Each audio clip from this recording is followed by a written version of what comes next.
دیکھیے بنیتی ایک ایسا رویہ ہے انسانی کہ اس میں بہت بڑے بڑوں کی عقل اور مت ماری جاتی ہے. اس جو تفصیلی فیصلہ جو ہمارے سامنے ابھی تک آیا ہے، اگر ہم عدالتی ہی کا ان نکات کو ڈسکس کریں تو اس میں پہلا نکتہ یہی ڈسکس کیا گیا ہے. 267 صفحات پہ مشتمل یہ فیصلہ ہے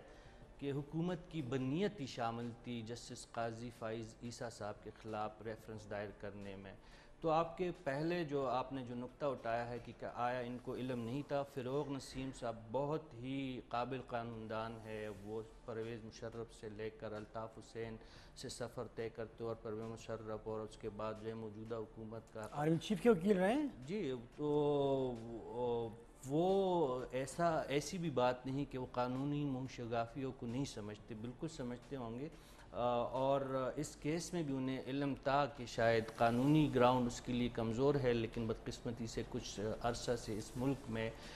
بعض فیصلے ایسے ہیں کہ وہ قانون کی بجائے کہیں اور سے اس کے فیصلے صادر کیے جاتے ہیں. تو شاید ان کے خیال میں شہزاد اکبر صاحب اس کا جو دوسرا بڑا محرک رہے ہیں اس ریفرنس کے، ان کا یہ خیال تھا کہ شاید کہیں اور سے ان کی شنوائی ہو جائے گی، لیکن شاید حالات اب وہ نہیں رہے ہیں جو نواز شریف کے زمانے میں حالات تھے. عدالت ہم یہ نہیں کہتے، لیکن جو سیاسی طور پہ جو ابھی تک سامنے آنے والے بعض فیصلے ہیں اس پہ جو سیاسی تبصرے ہو رہے ہیں، تو اس میں کئی فیصلوں پہ قانونی کمزوریاں موجود تھی، لیکن اس کا اگر حکومت یا اسٹیبلشمنٹ نے اپنا فائدہ اٹھانے کا انہوں نے اگر ارادہ تھا تو اس میں وہ کامیاب رہے. اور جسٹس قاضی فائز عیسیٰ کا شاید کردار اتنا مستحکم تھا یا ان کی قسمت اتنی اچھی تھی کہ حالات ایسے بنے کہ عدالت کو ایک فیصلہ ان کے حق میں بظاہر ہمیں نظر آتا ہے. لیکن حنیف صاحب آپ اس میں ایک دوسری بات جو ہے کہ اس میں کئی نکات جو 267 صفحات پہ مشتمل فیصلہ ہے، بظاہر تو یہی ہے کہ ریفرنس کو جسٹس قاضی فائز عیسیٰ صاحب کے خلاف کالعدم قرار دیا گیا ہے، لیکن کئی نکات ایسے ہیں جو اس وقت آنے والے دنوں میں وہ سٹنگ ججز کے خلاف ان نکات کو اس فیصلے کو استعمال میں لایا جا سکتا ہے. بہت خطرناک مثلاً یہ کہ یہ نہیں کہا گیا ہے کہ جسٹس قاضی فائز عیسیٰ یا کسی اور سٹنگ جج کے خلاف اس قسم کا رویہ دوبارہ اختیار نہیں کیا جائے گا. فل کورٹ ریفرنس کا حوالہ دیا گیا ہے اور اس میں یہی بات کی گئی ہے، نشاندہی کی گئی ہے کہ اگر مستقبل میں اسی قسم کے اگر کسی جج پہ الزامات لگیں گے تو یقینی طور پہ اس کے تحقیقات ہوں گی. اور اس میں ایک دوسری بات جو عوامی سطح پہ جو بڑی ہمدردیاں جسٹس قاضی فائز عیسیٰ کے حق میں گئی کہ ان کی اہلیہ کو جس طرح عدالتوں میں اور اخبار کے دفاتر کے چکر لگانے پہ مجبور رکھا گیا ہے، تو وہ عمل منع نہیں کیا گیا ہے. بدستور ان کے خلاف تحقیقات کا جو عمل ہے وہ جاری رہے گا. ان کے خاندان کے خلاف جو تحقیقات کا عمل ہے یا جو دائرہ ہے اسی طرح وسیع رہے گا. کچھ لوگ یہ سمجھ رہے ہیں کہ شاید یہ کیس بالکل ختم ہو گیا. ایسا کچھ نہیں ہے. بہتر طور پہ تو شاید قانونی ماہرین اس کی زیادہ وضاحت سمجھانے کی کوشش ضرور کریں گے. لیکن یہ بتائیے کہ صدر پاکستان کے لیے اخلاقی جواز جو ہے وہ اس منصب پر رہنے کا کیا بنتا ہے؟ کیونکہ ہم نے ماضی میں دیکھا کہ پی ٹی آئی کی حکومت کے جو بڑے بڑے نام ہیں وہ ماضی میں ہمیشہ جلسے جلوسوں میں کنٹینر پر کھڑے ہو کر یہی فرمایا کرتے تھے کہ اخلاقی جواز جو ہے وہ نہیں ہے اس وقت کی جو مخالفین تھے نواز شریف کی حکومت کے لیے. تو اس طرح کے واقعات اگر ماضی میں ہوتے تو میرے خیال میں یہی رویہ اپناتے کہ اخلاقی جواز یہ کھو چکے ہیں. تو صدر پاکستان کے حوالے سے جو کہا جاتا ہے کہ شاید اخلاقی جواز ان کے پاس نہیں، تو کس حد تک آپ متفق ہیں؟ حنیف صاحب اگر ہم اصول کی بات کریں تو یقینی طور پہ آپ کی بات درست ہے. اور صدر پاکستان سمیت میں تو کہوں گا کہ وزیر قانون صاحب ہے، اٹارنی جنرل ہے، ڈپٹی اٹارنی جنرل ہے، شہزاد اکبر صاحب ہے، جو اس کیس کو لانے میں بنانے میں اور پھر اس کی پیروی کرنے میں بڑے پیش رہے ہیں. ان سب کے پاس جو ہے اس وقت عہدوں پہ رہنے کا کوئی آئینی طور پہ تو نہیں، اخلاقی طور پہ کوئی جواز نہیں ہے. لیکن آپ اور ہم جو گفتگو کر رہے ہیں شاید ہم کسی اور دنیا کی بات تو کر سکتے ہیں، کہیں اور تو ایسا ممکن ہو سکتا ہے، لیکن مملکت خدا داد پاکستان میں ایسا ممکن ہمیں نہ پہلے کبھی ایسا ممکن ہوا ہے، نہ آنے والے دنوں میں ایسے نظر آ رہے ہیں آپ ہمیں کو ایسا کچھ دکھائی دے رہے ہیں۔ جہاں تک صدر پاکستان کا اس پورے میں اس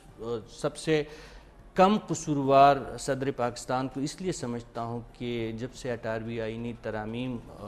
کا ایک نیا سلسلہ اس ملک میں متعارف ہوا ہے اور صدارتی آفس کے جو اختیارات پاکستان میں کم ہوئے، تو صدارتی آفس کا اس وقت مجھے ایک ڈاکخانے سے زیادہ اس کے کردار کی اہمیت نہیں رہی ہے۔ لیکن تفصیلی فیصلے میں باقاعدہ ذکر کیا گیا ہے کہ صدر پاکستان کو جن باتوں کا خیال رکھنا چاہیے تھا یا جن عوامل سے گزر کر اس کے بعد جو ہے ریفرنس دائر کرنا چاہیے تھا، صدر پاکستان نے وہ چیزیں یا وہ اختیار نہیں اپنایا۔ نہیں، اب بھی آئینی طور پہ بہت بڑا آفس ہے صدر پاکستان کا، اور ہم نے ماضی قریب میں 18ویں آئینی ترمیم کے بعد بھی دیکھا تھا ممنون حسین جیسے کمزور صدر نے بھی کئی فیصلے اس وقت کے حکومت کے اس سے مخالفت کی تھی۔ فار انسٹنٹ آپ کو یاد ہوگا کہ یونیورسٹی آرڈیننس کے حوالے سے جب صدر پاکستان کے اختیارات کم کرنے کی تجویز اس وقت کی مسلم لیگ حکومت نے دی، تو ایوان صدر نے اس پہ اعتراض لگا کے واپس اس فائل کو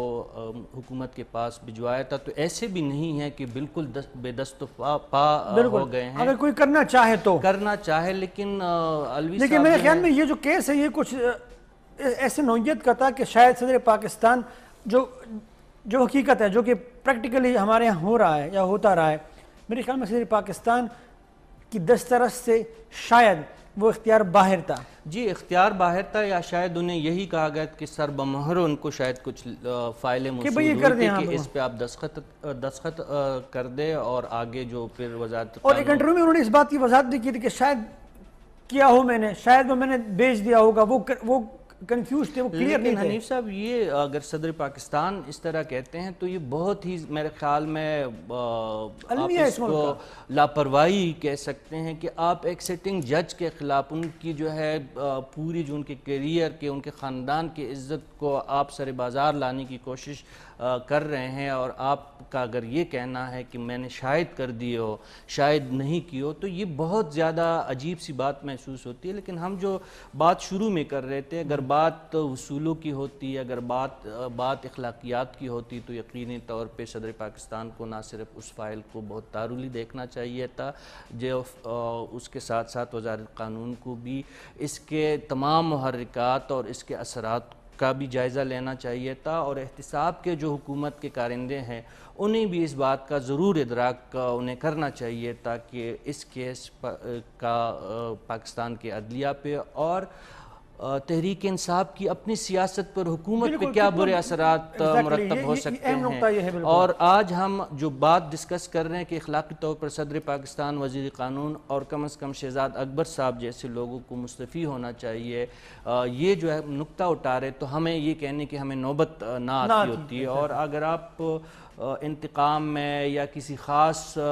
وجہ کے بنیاد پہ اس قسم کے معزز اور جس کو کہتے ہیں کہ اچھی شہرت کے حامل، اچھی شہرت کے، یہاں پہ ہمارے ہاں اگر بدقسمتی سے عدلیہ سے لے کر سوسائٹی کے جس شعبے میں ہم جانکے، تو باکردار لوگوں کی پہلے سے بہت زیادہ کمی ہے، جن کے کردار پر، جن کی پروفیشنلزم پہ بہت کم انگلیاں اٹھتی ہو۔ اگر چند لوگ اللہ تعالیٰ کی رحم و کرم سے ہمارے درمیان موجود ہے تو ان کو اس طرح بے توقیر کرنا بذات خود اس ملک کے ساتھ جاتی ہے، اس ملک کے ساتھ جاتی ہے۔ یہ بتائیں، آپ سمجھتے ہیں کہ یہ جو تفصیلی فیصلہ آیا ہے اس کے بعد آپ سمجھتے ہیں کہ اس طرح کے ریفرنسز دائر کرنے کے امکانات کم ہو گئے ہیں مستقبل میں، یا آپ سمجھتے ہیں کہ یہ روش جو ہے یہ برقرار رہے گی؟ نہیں، میرے خیال میں ہم تو اپنی جو تلخ تجربوں سے یا اپنی غلطیوں سے سیکھنے والی قوم ہے ہی نہیں، تو ہم یہ توقع اگر اس وقت لگائیں کہ شاید یہ جو حکومت کو ہزیمت کا سامنا کرنا پڑا یا ان کی جو ایک موقف غلط ثابت ہوا تو اس سے وہ سبق حاصل کر لیں گے،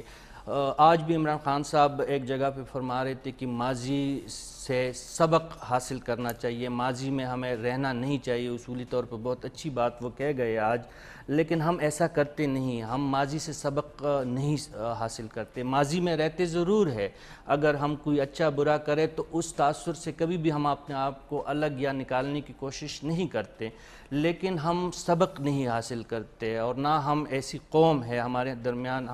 مجھے کوئی ایسا پریسیڈنٹ پہلے بھی ہمارے سامنے کبھی نہیں رہا۔ تو حنیف صاحب آپ کا یہ کہنا کہ اس سے ہم کوئی سبق حاصل کر لیں گے یا حکومت، مجھے مشکل لگ رہا ہے۔ اچھا، یقیناً ہم قانونی ماہرین سے بھی بات کریں گے، لیکن یہ بتائیے آپ کا اپنا تجزیہ کیا ہے؟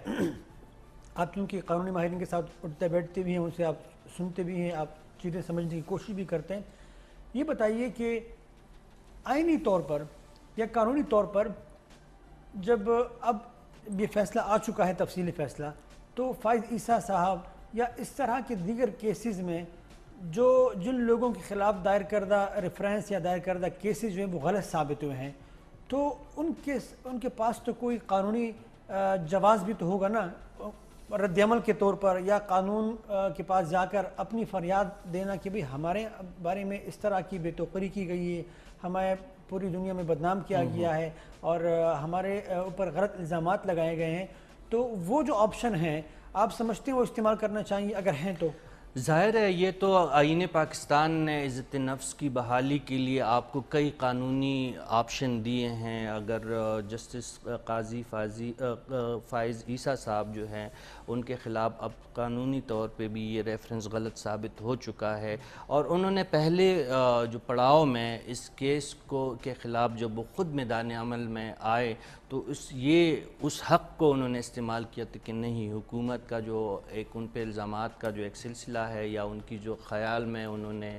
جو قانونی خلاف ورزی کی ہے یا اثاثے زائد بنے ہیں یا شاید انہوں نے اپنے عہدے کا غلط استعمال کیا ہے، تو انہوں نے سپریم کورٹ ہی سے رجوع کر کے اپنے اس حق کو استعمال کیا تھا کہ نہیں میں نے ایسا نہیں کیا، اور سپریم کورٹ کے لارجر بینچ نے ان کے اس موقف کو اس وقت تسلیم کر دیا ہے۔ لیکن سوال وہی رہتا ہے کہ جسٹس قاضی فائز عیسیٰ صاحب نے تو اپنا کیس خود لڑا اور خود میدان عمل میں رہیں، اور کافی تگ و دو کے بعد ان کو شہرت ان کی جو ہے وہ بحال ہوئی ہے، اور ان کے جو بدنامی کی کوشش کی گئی تھی اس کو انہوں نے ناکام بنایا۔ لیکن وہی سوال جو آپ شروع میں بھی آپ نے سامنے رکھا تھا کہ جن لوگوں نے یہ غلط الزامات لگائے، ہم تو یہی کہہ سکتے کہ 267 پیجز میں سپریم کورٹ نے ہمیں جو کہا ہے کہ تمام الزامات ان کے خلاف غلط تھے، تو الزامات لگانے والوں کی کیا تادیب ہے، ان کے خلاف کیا تادیبی کارروائی؟ اب تو اس میں دو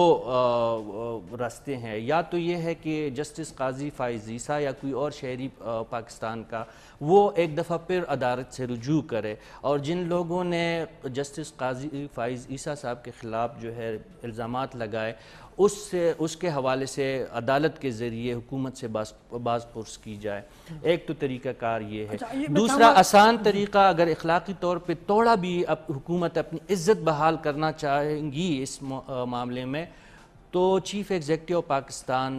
جناب عمران خان صاحب اس میں خود ایکشن لے سکتے ہیں، اور اپنے وزیر قانون سے اگر ان کو عہدے سے الگ نہیں کر سکتے، یا شہزاد اکبر صاحب کو ان کے عہدے سے نہیں ہٹا سکتے، ان سے شوکاز تو دے سکتے، ان سے پوچھا تو سرکاری سطح پہ جا سکتا ہے۔ اگر حقیقت پسندانہ سوچ یا حقیقت پسندانہ رائے کا اظہار کیا جائے تو آپ سمجھتے ہیں کہ فروغ نسیم صاحب سے یہ استعفے لینے کے اختیار میں ہے پریکٹیکلی؟ میں چاہوں گا آپ اس میں جواب دیں، لیکن بریک کے بعد جی ضرور میں چاہتا ہوں آپ سوچ سمجھ کے جواب دیں اس پر۔ جی ناظرین، چھوٹی سی بریک کے دوران رشید صاحب اس سوال پر یقیناً سوچیں گے، اور سوچنے کے بعد پھر ہمیں جواب دیں گے۔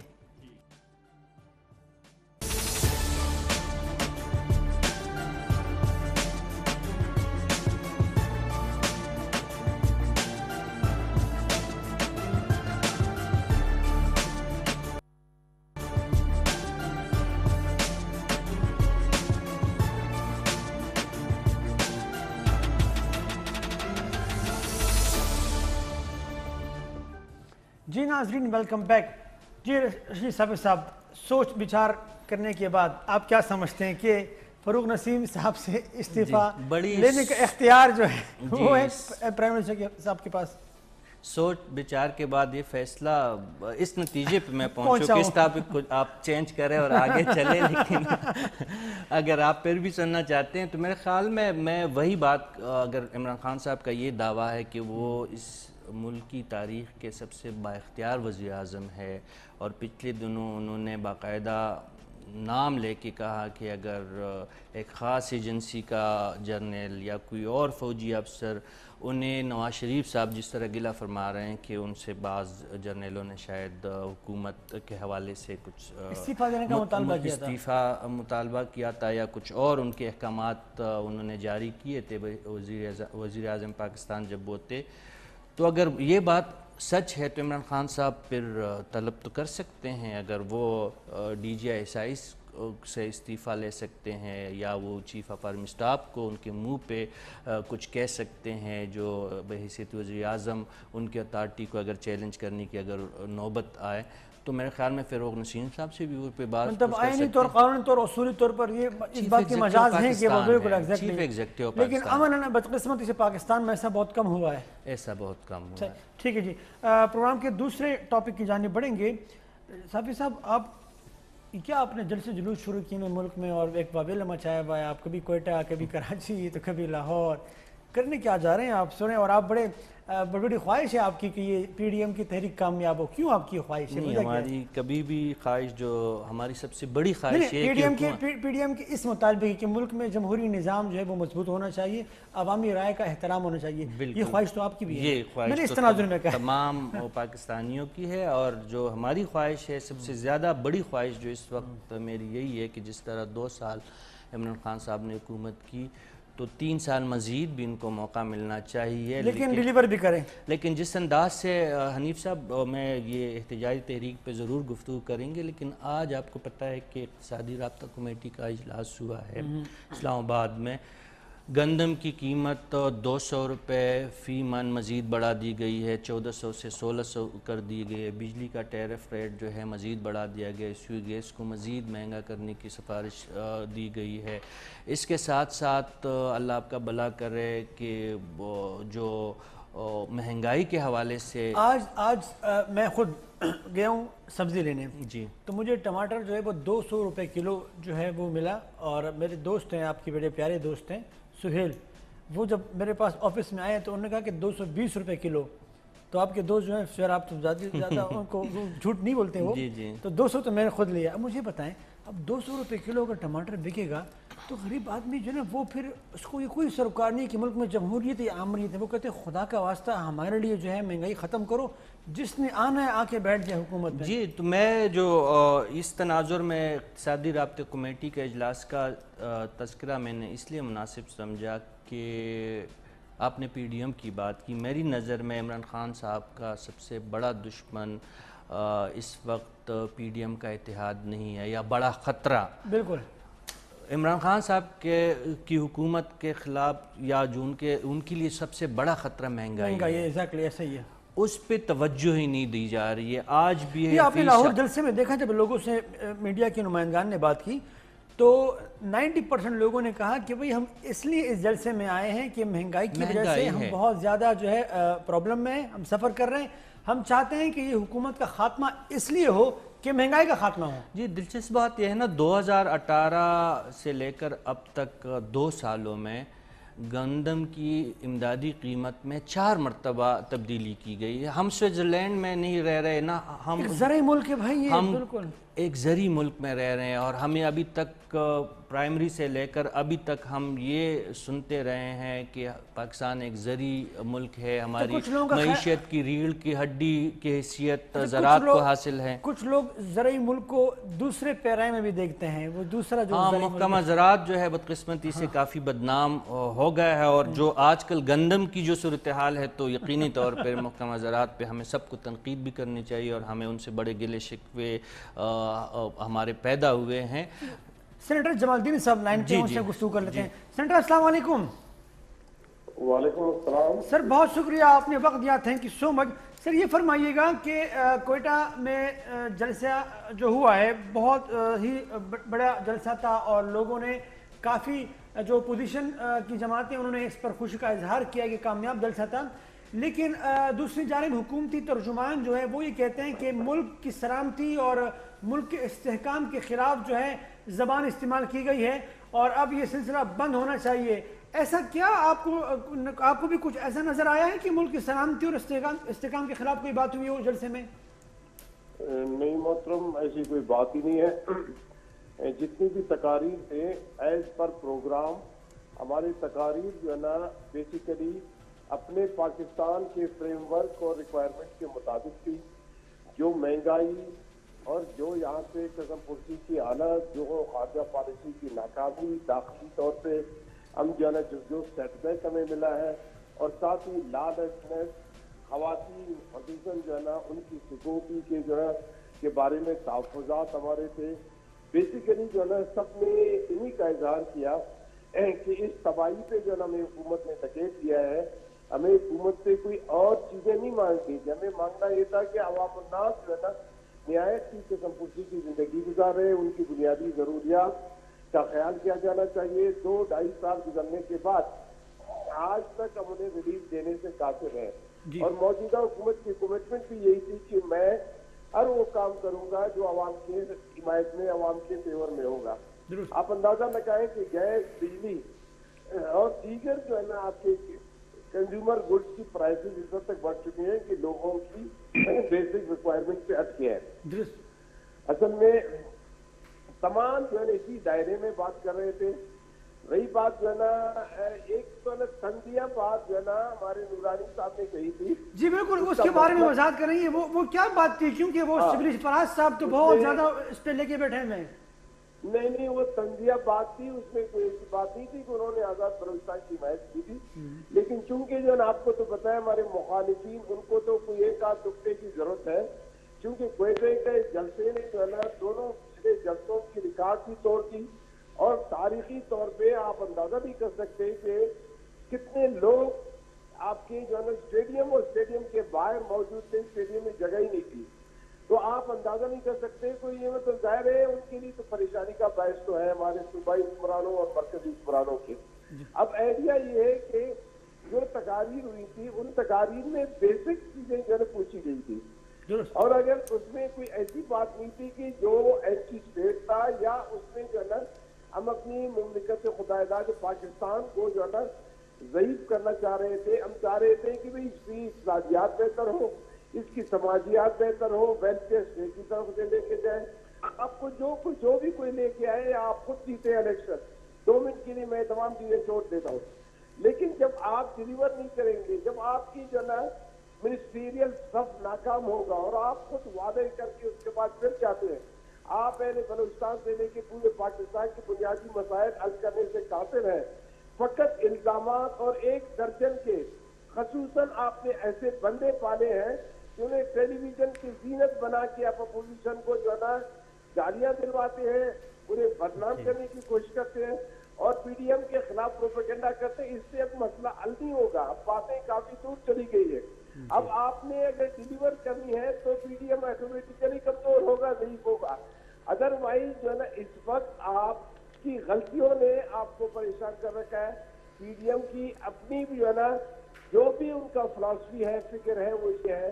کہ آپ پارلیمنٹ کو ہم جو مضبوط کرنا چاہتے ہیں. آئین پاکستان کے تحت جتنے بھی جو ہے نا اپنے احمان ہوں اسی کے تابع ہوں. ٹرائکاٹومی آف پاور پہ عمل درآمد ہونا چاہیے. اور الیکشن خصوصاً جو ہے نا آپ کے جو ہے نا الیکشن کمیشن آزاد سینیٹر صاحب کسی قسم کی ریکنگ وغیرہ کی گنجائش ہی نہ ہو. جی سینیٹر صاحب، آپ نے جو اپنی گفتگو کے آغاز میں مہنگائی کے حوالے سے جو گفتگو کی، یقینی طور پر یہ پاکستانی عوام کی دل کی آواز آپ نے ہمیں بھی سنائی. میں پوچھنا یہ چاہوں گا کہ پی ڈی ایم کے رہنما جو ہے، میں خصوص طور پہ نواز شریف صاحب کی بات کروں گا، بلاول بھٹو صاحب کی بات کروں گا اور اس کے ساتھ ساتھ مولانا فضل الرحمان کی بات کروں گا. کل کے اگر کوئٹہ کے جلسے کو بھی ہم دیکھیں تو ٹھیک ہے انہوں نے سرسری طور پر مہنگائی، بے روزگاری اس کا بھی تذکرہ کیا، لیکن ان رہنماؤں کی سوئی جو ہے زیادہ تر جو اٹکی ہے وہ پاکستانی فوج کے حوالے سے ان کی جو طنز و تیز جو لہجہ ہے وہ دن بہ دن تلخ ہوتا جا رہا ہے. تو بہتر یہی نہیں ہوتا جو جس طرح آپ فرما رہے کہ مہنگائی بہت زیادہ بڑھی ہے, بے روزگاری بہت زیادہ بڑھی ہے, اس کے حوالے سے کوئی تجاویز اگر اپوزیشن حکومت کے سامنے رکھتی ہے, اگر ہمیں کوئی لائے عمل دیتی تو بہتر نہ ہوتا؟ دیکھیں جی, موجودہ حکومت جو ہے نا اس قابل ہے ہی نہیں. میں 2 سال ان کے ساتھ رہا ہوں باقاعدہ. جی ان کی ہم نے حمایت کی اور انہیں پریزیڈنٹ اور وزیر اعظم بنوایا, اسپیکر اور ڈپٹی اسپیکر بنایا, بڑے بڑے بل ہم نے پاس کروا دیے, یہاں تک کہ آپ کی ایکسپینشن جو ہمارے COAC یعنی chief of the army staff کی ایکسپینشن میں بھی ہم نے انہیں ووٹ کیا. اب سوال یہ پیدا ہوتا ہے کہ حکومت اگر خود نالائق ہو, اگر اس میں جان نہ ہو, اس میں حکومت چلانے کی صلاحیت نہ ہو, ان کے منسٹرز میں کمزوری ہو, یا ان کی خواہشات پوشیدہ خواہشات کچھ اور ہی ہوں, تو ایسے ملک میں اکثر بدنام دیگر ادارے ہوتے ہیں. اور ہم تو یہ چاہتے ہیں کہ ادارے جتنے بھی ہیں, پاک فوج وہ سب کی فوج ہے, اس کی قدر ہم سب کرتے ہیں. اور وہ جو ہمارے سپاہی اس وقت جو ہے نا ہمارے ملک کے لیے جو جانیں قربان کر رہے ہیں, اس کی ہم قدر یقیناً کرتے ہیں. لیکن ایک چیز کی ضرورت ہے کہ ہم کہتے ہیں کہ ادارے کسی چیز میں بھی ملوث نہ ہو تاکہ ان کی طرف فنگر پوائنٹنگ نہ ہو. اب جہاں تک 2-3 پارٹیوں کی بات ہے, انہوں نے جو بھی جو ہے نیریٹو دی ہے, ان کی نیریٹو اس کو اسی زاویے سے آپ دیکھتے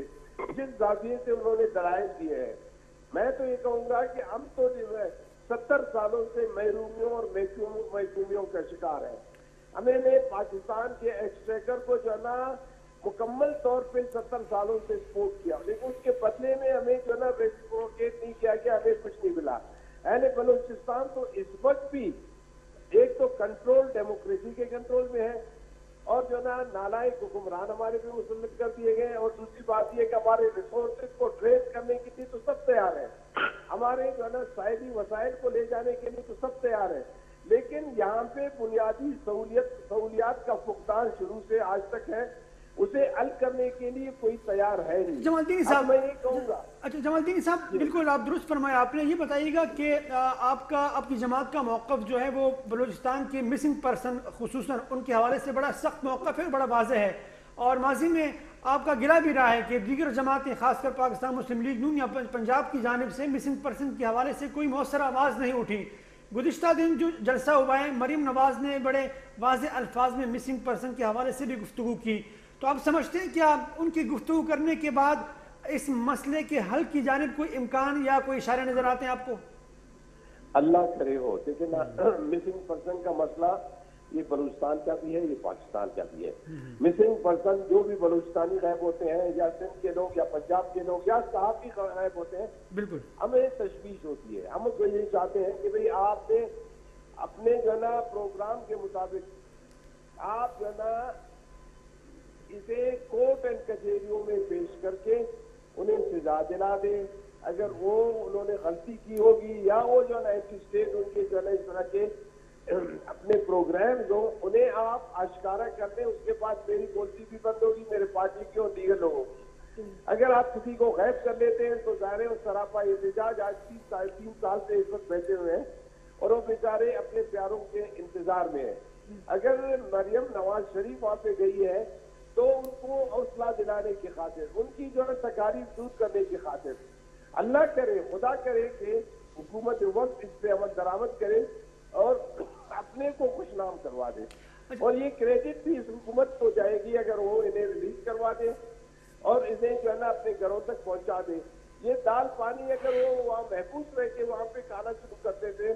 تو اس سے حکومت کو خاطر خواہ کوئی فائدہ نہیں ہوگا. اگر وہ اپنے گھروں کو جائیں گے تو گارنٹی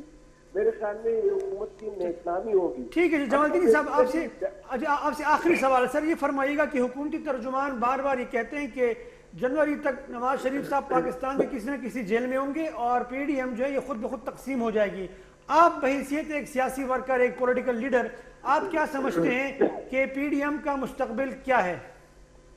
لیکن پی ڈی ایم کا مستقبل یہ ہے کہ انہوں نے سیاست کرنی ہے, جی جمہوریت کی خاطر, پارلیمنٹ کی بالادستی کی خاطر, آئین پاکستان پہ عمل درآمد کی خاطر. اب رہی بات جو ہے نا حکمرانوں کی صوبائی اور مرکزی ترجمانوں کی, یہ بیچارے اپنے روزی کے لیے اس وقت جو ہے نا سراپاک احتجاج بھی ہیں، اور ان کی جو ہے نا بلند بانگ دعوے آپ نے، میں نے پہلے بھی بتایا کہ 1 درجن کے قریب ایسے لوگ مرکزی اور صوبائی طور پہ انہوں نے پالے ہیں، فقط اس لیے کہ اپوزیشن کی جو ہے نا وٹ ایور جو ہے نا بیانیہ ہو اسے انہوں نے ریفیوٹ کرنا ہے، اسے ختم کرنا ہے۔ ادروائز یہ بیچارے اپنی روزی بچانے اور اپنی حیثیت کو مستحکم کرنے کی خاطر کچھ زیادہ ہی بول رہے ہیں۔ ادروائز ان بیچاروں کی کوئی حیثیت ہے ہی نہیں کہ لوگ سیاسی لوگ یہ ہے نہیں، کسی کو امریکہ سے یہاں پہ چن کے لایا گیا ہے، کسی کو پنجاب سے چن کے لایا گیا ہے، کوئی جو ہے نا اپنے باپ کے اچھے نام کو جو ہے نا بدنام کر رہا ہے، اور کوئی یہاں پہ جو ہے نا ہمارے ہاں مارے پھر رہے تھے، پتہ نہیں کیسے بھرتی ہوگی، یہاں پہ صوبائی ترجمان بن گئے، وہ بھی صبح سے شام تک ان تمام باتوں پہ لگے ہوئے۔ میرے بھائی ان سے کچھ نہیں ہوگا، ان کی جتنی بھی بیانیاں ہوگی اپوزیشن کے خلاف اس سے مسائل حل نہیں ہوگے، مسائل حل ہوں گے اگر حکومت وقت صحیح معنوں میں مہنگائی کم کروا دے، کنزیومر جتنے بھی جو ہے نا گڈس ہیں انہیں رہیز کروا دے، ان کی قیمتیں کم کروا دے، اور گڈ گورننس دے کے کرپشن، مہنگائی اور دیگر خرابیوں کا ازالہ کرتے تو پھر ان کو بولنے کی ضرورت ہی نہیں ہوگی، عوام خود ان سے خوش ہوگی۔ سینیٹر زاہد جمال الدین صاحب، سر آپ کا بہت بہت شکریہ، آپ نے تفصیلی بات کی ہم سے، بہت بہت شکریہ۔ رشید صاحب آپ نے گفتگو ان کی سنی، اور پی ڈی ایم کے مستقبل کے حوالے سے بھی بڑے واضح، اور وہی آپ جو شروع میں بات کر رہے تھے کہ پاکستان کی موجودہ حکومت کے لیے سب سے بڑا چیلنج جو ہے مہنگائی ہے۔ اپوزیشن کی تحریک اگر کامیاب ہوتی بھی ہے تو اس میں اپنی جو کمزوری ہے اس کا بڑا عمل دخل ہوگا، تو کیا حکومت نہیں سمجھتی ان چیزوں کو؟ دیکھیے حکومت ان کے اختیار میں کچھ نہیں؟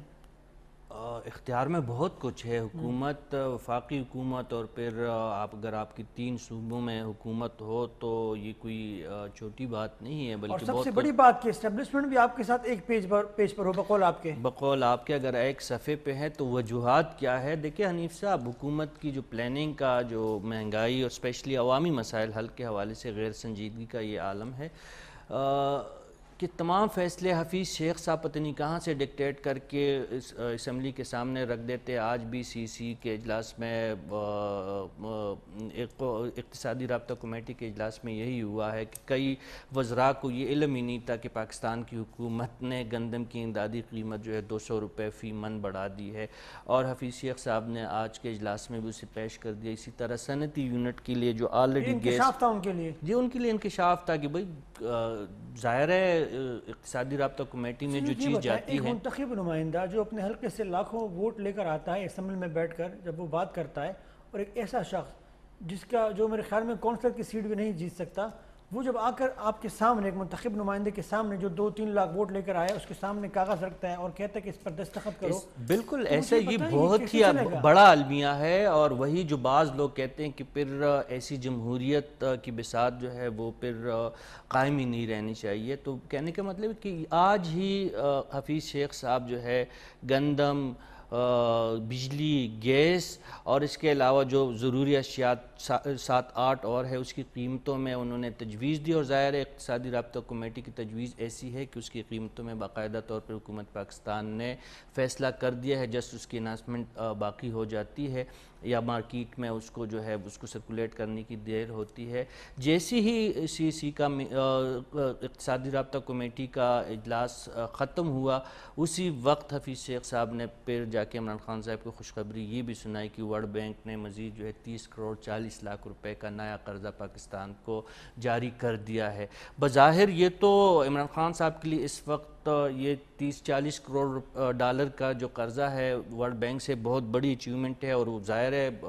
حفیظ شیخ صاحب کی یہ جے بھی ہوئی ہوگی عمران خان صاحب کے سامنے کہ ایسے حالات میں جب دنیا لیکن آپ تو پچھلی حکومتوں پر اسی لیے لان تان کر رہے تھے کہ آپ نے کہا وہ قرضہ لیتے تھے۔ حنیف صاحب آپ تو مجھ سے زیادہ باخبر صحافی ہے، اس حکومت نے جتنے قرضے لیے ہیں وہ پچھلے 15 سال کے مقابلے میں اس سے بھی اس کی شرح زیادہ ہے۔ بالکل، تو یہ تو بالکل سب کے سامنے، واللہ کرے کہ ان کے، وہ ہم پشتو میں کہتے ہیں نا کہ اللہ کرے کہ ان کے دل میں کچھ رحم آ ہی جائے، ٹھیک ہے، اب اللہ کرے مہنگائی کے بظاہر نظر نہیں آ رہا، اللہ کرے کہ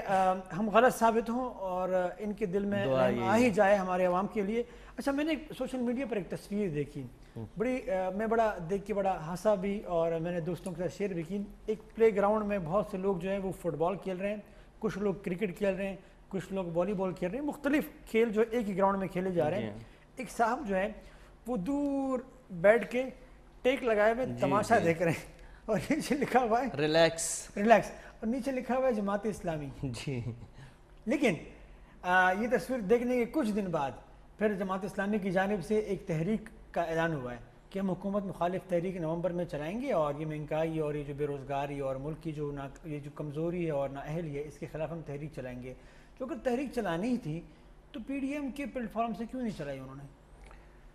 ہاں, اس حوالے سے سراج الحق صاحب کا اپنا ایک موقف ہے. مجھے بریک کا اشارہ کر دیا گیا تو میں چاہوں گا کہ آپ تفصیلی جواب دیں, لیکن بریک کے بعد چھوٹی سی بریک کے بعد دوبارہ حاضر ہوتے ہیں.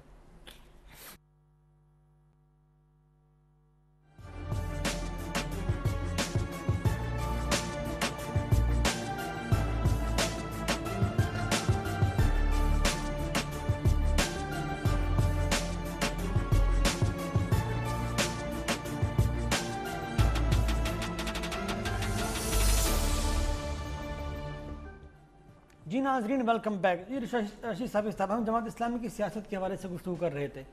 کہاں یہ تو یہ جا رہا تھا کہ وہ صرف دیکھ کر تماشا کر رہے ہیں, لیکن اب چونکہ انہوں نے تحریک کا آغاز کا اعلان کیا ہے انہوں نے, تو کیا ان کے لیے مناسب نہیں تھا کہ وہ پی ڈی ایم کے پلیٹ فارم سے جلسے کرتے یا ان کے ساتھ مشترکہ کوئی رائے عمل اپناتے ہیں؟ زیادہ پر اثر اس میں دو آراء ہے. اس میں پہلے تو ظاہر ہے کہ اگر واقعی اپنے اگر اس اپوزیشن ہی کی سیاست کرنی ہے تو یقینی طور پر جس طرح 11 سیاسی جماعتیں ایک پلیٹ فارم پہ کٹی ہے تو جماعت اسلامی کو بھی ان کا حصہ ہونا چاہیے. لیکن جماعت اسلامی اگر سولو فلائٹ لینے کی چکر میں ہے تو ان کا جو منطق ہے, جو سراج الحق صاحب کو ہم نے سنا ہے, ان کا یہی کہنا ہے کہ اپوزیشن بھی حکومت کی طرح جعلی ہے ان کی نظر میں, اور ان کے کچھ نکات سے مجھے اتفاق بھی ہیں. فار انسٹنٹ وہ کہتے ہیں کہ اگر استعفے پیپلز پارٹی حکومت سندھ حکومت چھوڑے اور اس کے ساتھ ساتھ وفاقی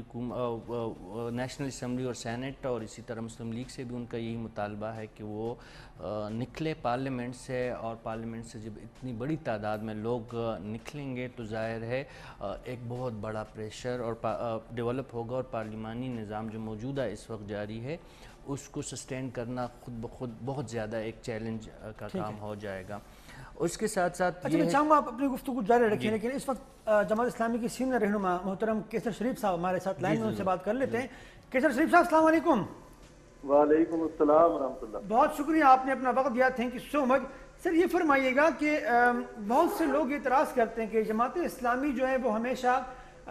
جو ملک کی سیاست میں ایسے فیصلے کرتی ہے جو کہ بہت عجیب سے لگ رہے ہوتے ہیں لوگوں کو. مثال کے طور پہ لوگ کہتے ہیں کہ اگر انہوں نے اپوزیشن ہی کی وہ سیاست کرنی تھی تو پی ڈی ایم کے پلیٹ فارم سے کر لیتے, زیادہ مؤثر آواز ہو جاتی, ان کی بات میں زیادہ وزن آ جاتا. اب یہ کیا بات ہوئی کہ الگ سے تحریک چلانے کا اعلان کیا ہے, تو کیا کہیں گے سر آپ اس پہ؟ بسم اللہ الرحمن الرحیم. حنیف صاحب بہت شکریہ. میں یہ سمجھتا ہوں کہ جماعت اسلامی نے آج کوئی الگ تحریک کا اعلان نہیں کیا, بلکہ ہم نے پچھلے سال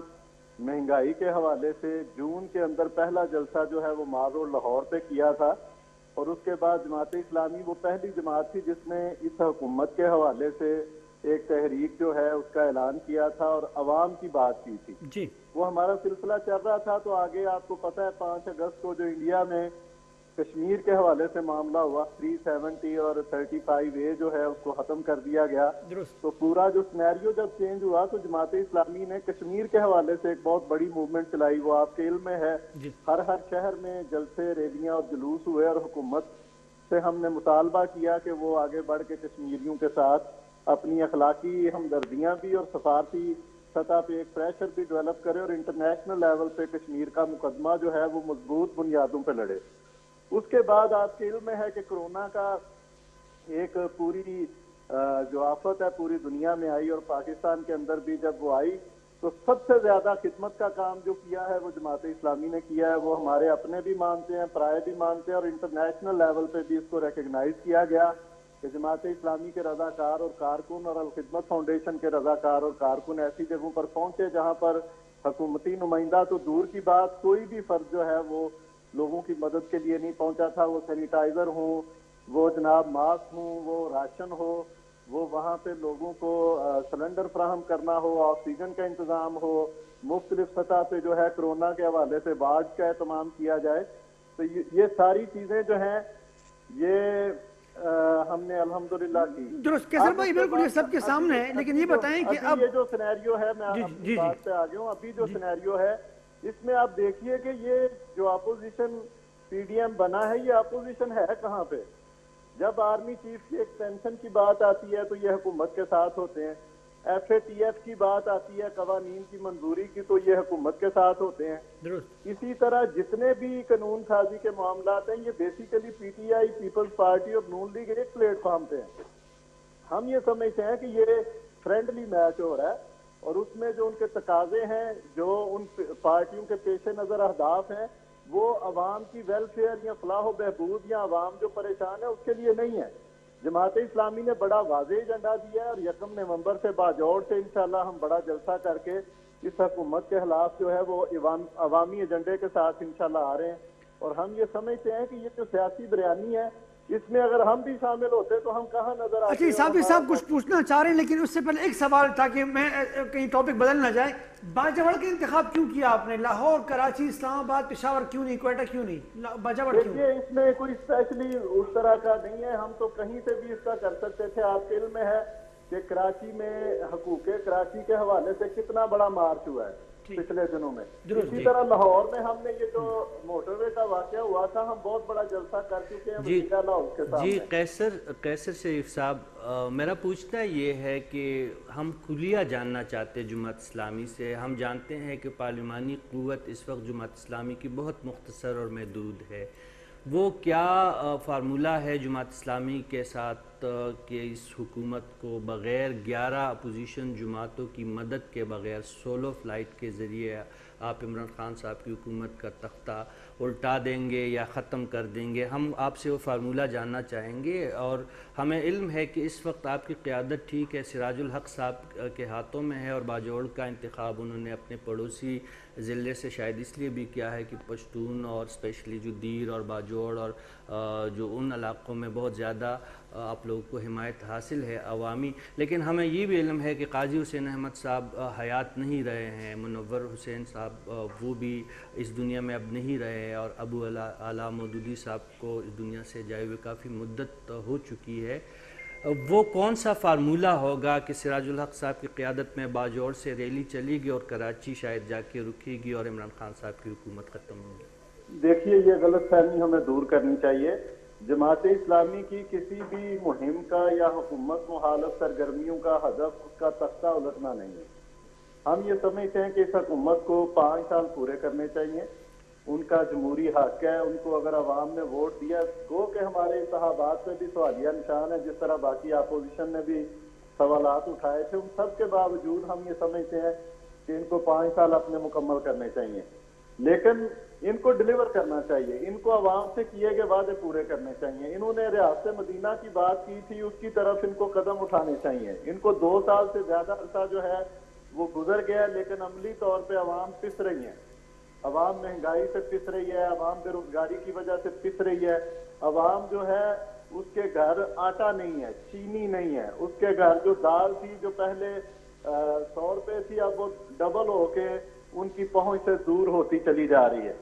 ہم یہ سمجھتے ہیں کہ یہ سارے وہ مسائل ہیں جو ایک عام آدمی کے مسائل ہیں، ان کو دور کرنے کی ضرورت ہے. یہ پریشر ہم ڈیولپ کریں گے، عوام کو بھی اس حوالے سے شعور بھی دیں گے اور عوام کو ہم اس ایجنڈے پر بھی اکٹھا کریں گے کہ وہ ہمارے ساتھ مل کے حکومت پر پریشر ڈیولپ کریں اور آنے والے انتخابات میں اس حکومت کو ریجیکٹ کریں اور پی ٹی آئی کو چننے کی بجائے ہمارے ساتھ وہ کھڑے ہوں اور ہم ان مسائل کو زیادہ بہتر طریقے سے حل کر سکتے ہیں. قیصر شریف صاحب آپ کا بہت بہت شکریہ. تھینک یو سو مچ، آپ نے اپنا وقت دیا، بہت شکریہ. آپ نے جی سن لیا کہ یہ موجودہ اپوزیشن تو اصل میں اپوزیشن ہے نہیں، اور ان کی بات میں بہت وزن ہے کہ بھئی ایف اے ٹی ایف آپ دیکھ لیں، آپ ایکسٹینشن کی جب بات ہوئی آپ نے وہ بھی دیکھا، پھر جو بھی قانون سازی ہوتی ہے حکومت کو جو حمایت درکار ہوتی ہے وہ اپوزیشن کی جانب سے میسر آ جاتی ہے. تو پھر تو اس کا یہ مطلب ہے کہ یہ درست کہہ رہے ہیں. حنیف صاحب آپ درست فرما رہے کہ جماعت اسلامی کے موقف میں وزن ہے، لیکن جماعت اسلامی کے مخالفین کے منطق میں بھی بہت ایک منطقی موقف ہے، اپوزیشن جو مخالفین ہیں جماعت اسلامی کے۔ بدقسمتی سے جماعت اسلامی پہ گزشتہ 40 سال کے عرصے میں اشاروں کی سیاست یا اشاروں کے ذریعے حرکت میں آنے کے الزامات لگتے رہے، اور حالات اور واقعات ہمارے سامنے ایسے ہیں کہ جب سے افغانستان میں سرد جنگ کا آغاز ہوا، پھر اس کے بعد جو ہے وہاں پہ مجاہدین کی جو حکومت مختصر مدت کے لیے قائم ہوئی، پھر جب طالبان کا ظہور ہوا، یہ 30-40 سال عرصہ میں ہم نے جماعت اسلامی کو جس انداز سے وقتاً فوقتاً کبھی متحرک اور کبھی خاموش دیکھا، تو یہ اشاروں کی جو باتیں کی جاتی ہے وہ بات سمجھ میں آتی ہے۔ میں ایک دوسرا مثال اس وقت جماعت اسلامی کی سیاست کے حوالے سے دینا چاہوں گا۔ کشمیر میں حنیف صاحب گزشتہ 40-50 سالوں میں اگر ہم بحیثیت مسلمان اور پاکستانی دیکھیں تو اس وقت جتنا جہاد کی جتنی زیادہ ضرورت ہے شاید کبھی بھی نہیں ہو۔ آج بھی 27 اکتوبر کا ہم بلیک ڈے کے حوالے سے سرکاری سطح پہ ہم منا رہے ہیں، ہندوستان کے جو اقدامات ہے کشمیری مسلمانوں کے خلاف، اس کے خلاف ہم سفارتی سطح پر احتجاج کر رہے ہیں، لیکن جس طرح البدر مجاہدین کی موجودگی رہی، اگر ہم 60 کی دہائی میں جائے، جس طرح مفتی باہنی کے ساتھ البدر مجاہدین کی جو جہاد کا نام جو استعمال کرتے ہیں یا دیتے ہیں اس لڑائی کو، اس میں جس طرح متحرک کیے رہے، یا شروع میں جس طرح مقبوضہ کشمیر میں البدر کے مجاہدین جس طرح شانہ بشانہ کشمیریوں کے حق خود ارادیت کے لیے لڑے ہیں، تو اس وقت کیا آپ نہیں سمجھتے ہیں کہ سراج الحق صاحب کو ٹھیک ہے مہنگائی، بے روزگاری اور پاکستان کی داخلی سیاست میں بھی ضرور حصہ لینا چاہیے، لیکن جس انداز سے کشمیر کے مسئلے کو جماعت اسلامی کی تنظیم دیکھ رہی ہے اس وقت، وہ آپ کے لیے کوئی اچنبے کی یا کوئی آپ کے لیے حیرانگی کی بات نہیں ہے؟ وہ اس وقت پاکستان کی ریاست کی پالیسی تھی کہ تو وہی تو میں کہہ رہا ہوں کہ جماعت اسلامی ریاستی پالیسیوں کے تابع جماعت رہی ہے، اور اس وقت بھی شاید جماعت اسلامی، اب دیکھیں قیصر رشید صاحب اور سراج الحق صاحب جیسے رہنما جو ہے جماعت اسلامی کے، ان کی منطق ہی نرالی ہے نا کہ ہم نے عمران خان صاحب ہی کی حکومت کے ذریعے ہی مہنگائی اور بے روزگاری کو ختم کرنا ہے، ہم چاہتے ہیں کہ 3 سال ان کی حکومت برقرار رہے، بے شک رہیں۔ میں نے ان سے فارمولہ جاننے کی کوشش کیا، کلیہ جاننے کی کوشش کی کہ بھئی آپ کا قومی اسمبلی میں 1 رکن ہے اور سینٹ میں بہت بظاہر مشکل نظر آ رہا ہے ان کے ہدف کا حصول۔ آپ کس طرح کریں گے؟ ان کے پاس ہمیں سمجھانے کے لیے، بتانے کے لیے ایسا کوئی فارمولہ یا کوئی ایسا کلیہ نہیں ہے کہ جماعت اسلامی کی سیاست کو ہم عوامی سیاست سمجھیں، شاید وہ عوام کے حقوق کے لیے نکلے ہو، لیکن مجھے قائل کرے، آپ کو قائل کرے کہ بھئی آپ کے پاس 11 جماعتیں ایک سائٹ پہ ہیں جو بڑی اپوزیشن جماعتیں ہیں، آپ کس طرح اکیلے ایک جو بڑا وسیع مقصد ہے مہنگائی، نواز شریف صاحب بھی کہتے ہیں۔ آخری سوال چونکہ وقت بہت کم رہ گیا، تو یہ بتائیں کہ کہا یہ جاتا ہے کہ کوئٹہ کے جلسے کے بعد شاید کچھ گرفتاریاں ہوں، لوگوں کو گرفتار کیا جائے، آپ کا کبوتر کیا کہتا ہے؟ میرا کبوتر تو خیر نہیں ہے، لیکن جو تجزیہ ہے میں وہی پیش کر سکتا ہوں، کیونکہ آپ میرے خیال میں آپ مجھے جس طرح شروع میں کہا کہ کبوتر یا کوئی چڑیا پالنی پڑے گی، لیکن جو مریم نواز صاحبہ کا جو موقف آیا ہے کہ ان کے خاندان کے لوگوں کو ڈرایا دھمکایا جا رہے ہیں، انہیں دھمکی آمیز کالے موصول ہو رہی ہے، یہ بہت سنگین مسئلہ ہے کہ قومی سطح کے لیڈروں کو بھی دھمکی آمیز کالے آنا شروع، اگر ان کو بھی سیکیورٹی کے خدشات لاحق ہو۔ دیکھیں یہاں پہ پہلے بھی ہم اس فورم پہ کئی دفعہ کہہ چکے ہیں کہ مکالمہ کی موت جو ہے وہ مسائل کی جڑ ہے۔ اگر آپ مکالمہ کو، آپ ڈیبیٹ کو ختم کریں گے اور جو اٹھنے والے سوالات ہیں اس کے جوابات دینے کی بجائے آپ دونس داندلی اور غیر قانونی اقدامات کریں گے تو مسئلے مزید سنگین ہوں گے، اور ریاست کے خلاف جو ان کا بیانیہ ہے مسلم لیگ نون کا خلاف یا ریاستی اداروں کے خلاف، وہ مزید مستحکم ہوگا، ختم نہیں ہوگا۔ بہت شکریہ عزیز صاحب آپ کا، تھینک یو سو مچ۔ جی ناظرین، آج کے پروگرام کے لیے بس اتنا ہی، اپنا بہت خیال رکھیے گا، اللہ حافظ۔